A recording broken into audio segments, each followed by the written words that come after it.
Soprod et la RTI vous présentent en partenariat avec le 179, votre conseiller client de la CIE, 2 minutes pour comprendre.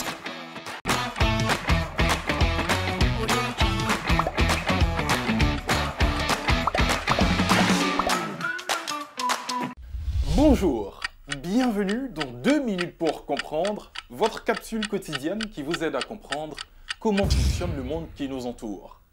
Aujourd'hui, je vais vous parler de la mosquée de Kong.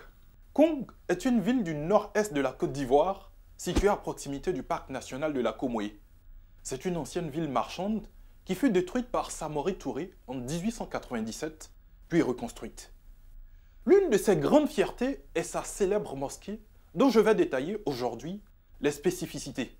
Dans la première moitié du XVIIIe siècle, la ville de Kong possédait plusieurs mosquées.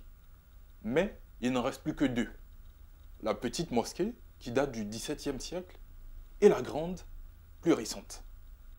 La grande mosquée de Kong, appelée Misiriba, fut détruite par Samori Touré aux environs de 1897 et reconstruite au début du XXe siècle à l'initiative de l'administration coloniale.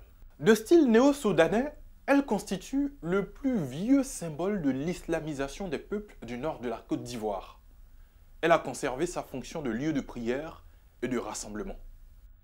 Son architecture, restée longtemps intacte du fait d'un entretien régulier, a toutefois subi en 1978 une restauration qui a quelque peu déstructuré l'édifice. Cette mosquée fut réalisée à partir de techniques de briques de terre consolidées avec des torons. Le toron est un ensemble de fils tordus qui constitue un cordage bien solide. L'assemblage de ces deux matériaux offrant une unicité architecturale compacte, adaptée au climat relativement pluvieux de la région.